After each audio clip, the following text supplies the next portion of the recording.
Hello again, Nayaswami Hriman here, and we're on stage 4 of the 7 stages of meditation. Stage 4 is inner experience. What do I mean by that? Well, why do we meditate? We want to feel peaceful, and many number of other goals too, but let's just keep it to its most obvious and simple. We meditate in order to experience peace. And it's not the peace of not doing anything or vegging out in front of a Netflix movie. It's inner peace. So the goal of meditation, just said as simply as possible, is to achieve an inner experience of peace. And there are other things. It might be unconditional love. It could be deep and powerful calmness, withstand the crash of breaking worlds. But there are, as I have said before, innumerable possibilities in what might happen, what might come to you as an inner experience. You could have a vision of Jesus Christ or Lord Krishna. You could be transported, as it were, into another world, or so it might seem, the astral world, for example. But for most of us, those things are not common, okay? But they do happen.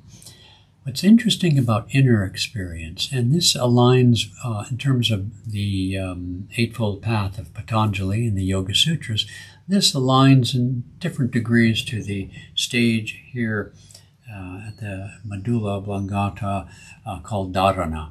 It's the inner state of meditative awareness whereby we observe, experience higher states of being beyond what we normally have during the day.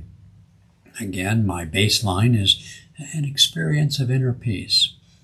But during these experiences, including the astral sensory experiences of inner sounds, those of you who know what the chakras are, each of the chakras has a sound like a harp or a flute or a drum or a bell, things, or wind, or the Om sound, crashing waves or thunder.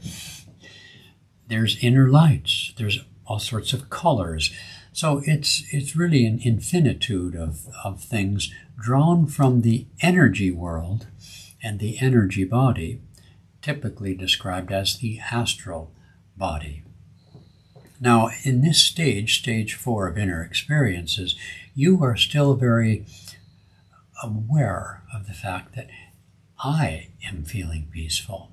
You don't necessarily use those words, but the sense of I-ness, separate from the experience of peace, noting, observing the experience of peace and presumably enjoying it, or any of these other things I've just mentioned in passing, including light of the spiritual eye or the inner sounds, still the I-ness, the separateness is still very present.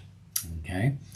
Now, in the Yoga Sutras, the stage of dhyana, which is generally translated as meditation, which has a hint to it, what that means is we don't really achieve a true state of meditation till the point we go beyond the I, observing, feeling, experiencing peacefulness. It's when peacefulness becomes such our reality that separate sense of I-ness sort of vanishes, and yet you're not unconscious, you're not in a trance. It's just that you're just so deeply peaceful that sense of separateness just is no longer in the forefront of your consciousness. But you're not only still conscious, you're super conscious. That is to say, your awareness is greatly heightened, even if it's still internal to yourself in these inner experiences. Okay, so I think I'll leave this here at this video, a little shorter than some of the others, so that my next video would be the last video as we go into the higher stages. Okay?